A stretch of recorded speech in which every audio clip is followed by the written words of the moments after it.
Welcome to Jayasree's kitchen. இன்றைக்கி நம்ம பார்க்க போகிற ரெசிபி கொள்ளு குழம்பு. ஹார்ஸ் கிராம்னு இங்கிலீஷில் சொல்லுவோம். அந்த கொள்ளை வச்சு எப்படி ஒரு குழம்பு பண்ணுறதுங்கிறத இப்போ நம்ம பார்க்கலாம். இந்த கொள்ளு உடம்புக்கு ரொம்ப ஒரு ஹெல்த்தியான ஒரு தானியம்.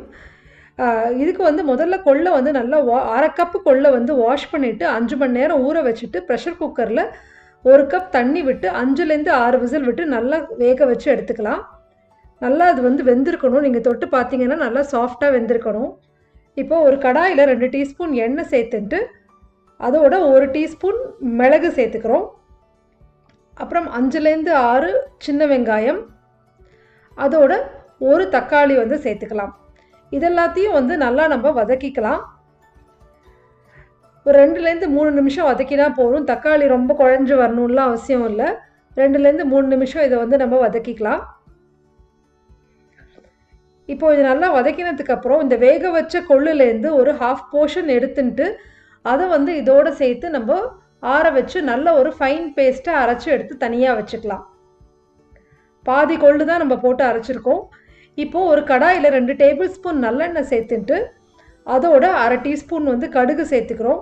இந்த கடுகு நல்லா வெடிச்சதுக்கு அப்புறமா இதில் 15லேருந்து 20 பல்லு பூண்டு சேர்த்துக்கிறேன். சின்ன பூண்டாக இருக்கிறனால நான் ஒரு 15-20 பூண்டு சேர்த்துக்கிறேன். பெருசாக இருந்ததுன்னா நீங்கள் கட் பண்ணி கூட போடலாம். அப்புறம் 1 கப்பு சின்ன வெங்காயம். உங்களுக்கு சின்ன வெங்காயம் இல்லாட்டினா நீங்கள் நல்ல ஒரு பெரிய வெங்காயத்தை பொடியாக நறுக்கி கூட சேர்த்துக்கலாம். இப்போது இது எல்லாத்தையும் இந்த வெங்காயமும் பூண்டும் நல்லா கோல்டன் ப்ரௌன் ஆற வரலும் நம்ம வதக்கிக்க போகிறோம். இதோட கருவேப்பிலையும் சேர்த்துக்கோங்க. நீங்கள் கடுகு போடும்போதே கருவேப்பிலையும் சேர்த்துன்றலாம்.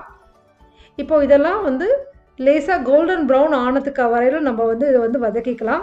இப்போ இந்த வெங்காயமும் பூண்டும் நல்லா வதங்கி எடுத்து இப்போ நம்ம அரைச்ச விழுதை சேர்த்துக்கிறோம். இந்த மிளகு, தக்காளி, இந்த கொள்ளு வேக வச்சது பாதி அரைச்சிருக்கோம் இல்லையா, அதெல்லாத்தையும் இதோடு சேர்த்துட்டு ஒரு வாட்டி நல்லா நம்ம மிக்ஸ் பண்ணி விட்டுக்கலாம். இதை இப்போ இதில் நம்ம 1 கப் தண்ணி ஆட் பண்ணிக்க போகிறோம். அந்த மிக்சியில் அலம்பின வாட்டரே அதில் யூஸ் பண்ணியிருக்கேன்.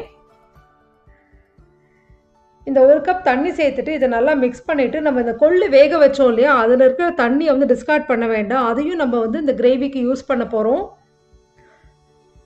இப்போ பார்த்தீங்கன்னா இந்த கொள்ளு வேக வச்ச தண்ணி ஒரு 3/4 கப் வரலும் இருந்தது. அதையும் இதில் சேர்த்துண்டாச்சு. அதில் எவ்வளோ தண்ணி இருக்கோ அதையும் நீங்கள் சேர்த்துன்றலாம். இப்போது இதில் 1 டேபிள் ஸ்பூன் சாம்பார் தூள் சேர்த்துக்கிறேன் நான். அதுக்கப்புறமா 2 டீஸ்பூன் ரெட் சில்லி பவுடர் சேர்த்துக்கிறேன். அப்புறம் அரை டீஸ்பூன் மஞ்சள் தூள், உப்பு தேவையான அளவுக்கு சேர்த்துக்கலாம். சாம்பார் பொடியோட ரெசிபி ஜெயஸ்ரீஸ் கிச்சன் வெப்சைட்டில் இருக்குது. அதோட லிங்க்கையும் நான் டிஸ்கிரிப்ஷன் பாக்ஸில் கொடுக்குறேன். அதையும் ஞாபகமாக பாருங்கள். இப்போ இது எல்லாத்தையும் நல்லா மிக்ஸ் பண்ணி விட்டாச்சு. இப்போ இதில் 1 கப்பு புளி தண்ணி சேர்த்துக்கிறேன். ஒரு சின்ன நெல்லிக்காய் அளவுக்கு புளியை இந்த மாதிரி புளி கரைச்சலாக எடுத்து வச்சுருக்கேன். 1 கப் தண்ணி சேர்த்து அதையும் சேர்த்துக்கலாம் இதோட. இப்போது இதெல்லாம் நல்லா நம்மளுக்கு கொதிக்க ஆரம்பிக்கணும், பச்சை வாசனை போகிறதுக்கு. இப்போ இதோட நம்ம பாக்கி பாதி கொள்ளு இருக்குது இல்லையா, அந்த வெந்த கொள்ளு அதை நம்ம அப்படியே சேர்த்துக்கலாம். நான் இதில் 2 டேபிள் ஸ்பூன் தான் சேர்த்துட்ருக்கேன். பாக்கியை நான் சாலடில் யூஸ் பண்ணிட்டேன். உங்களுக்கு வேணும்னா எல்லாத்தையுமே இதில் சேர்த்துன்றலாம். இப்போது இது ஒரு 7 நிமிஷம் நல்லா கொதிக்கட்டும். நல்லா கொதித்து பச்சை வாசனை போகிற அளவுக்கு நல்லா கொதிக்கட்டும். குழம்போட கன்சிஸ்டன்சியும் நல்லா இப்போ நம்மளுக்கு திக்காயிடும். ஒரு 7 நிமிஷம் கொதிக்கட்டும். நடுவில் நல்லா மிக்ஸ் பண்ணி விட்டுக்கோங்க. அப்போ தான் அடியில் எதுவும் பிடிச்சிக்காமல் இருக்கும். இந்த கொள்ளு உங்களுக்கு ஊற வைக்கிறதுக்கு சப்போஸ் 5 மணி நேரமோ ஓவர் நைட்டோ ஊற வைக்கிறதுக்கு உங்களுக்கு டைம் இல்லாட்டினா அதை நல்லா ட்ரை ரோஸ்ட் பண்ணிவிட்டு அதுக்கப்புறமா குக்கரில் இன்னொரு விசில் மட்டும் ஒரு ஜாஸ்தியாக ஒரு 10-12 விசில் விட்டிங்கன்னா நல்லா வெந்து போயிடும். சப்போஸ் உங்களுக்கு டைம் இல்லாத போயிடுச்சுன்னா ஊற வச்சு பண்ணுறது எப்போவுமே நல்லா சாஃப்டாகவே கொள்ளு நல்லா வெந்திருக்கும்.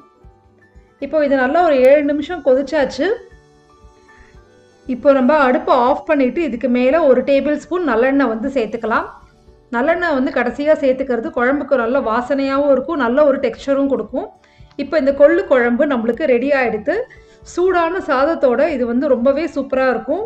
அதே சமயத்தில் தோசைக்கு கூட நல்லாவே இருக்கும். இது ஆற ஆற நல்லா கெட்டியாகிக்கும். ஸோ நீங்கள் அடுப்பை ஆஃப் பண்ணும் போது அந்த கன்சிஸ்டன்சியை பார்த்துட்டு நீங்கள் அதை ஆஃப் பண்ணிக்கோங்க. நம்ம தேங்காய் எதுவும் சேர்க்காதனால இது ஒரு 1 வீக் வரலும் ஃப்ரிட்ஜில் நம்ம வச்சுக்கலாம். இந்த ரெசிபியோட டீட்டெயில்டு டெக்ஸ்ட் வந்து ஜெயஸ்ரீஸ் கிச்சன் வெப்சைட்டோட லிங்க் கொடுத்துருக்கேன் டிஸ்கிரிப்ஷன் பாக்ஸில், அதையும் பாருங்கள். தேங்க்யூ ஸோ மச் ஃபார் வாட்சிங் திஸ் வீடியோ.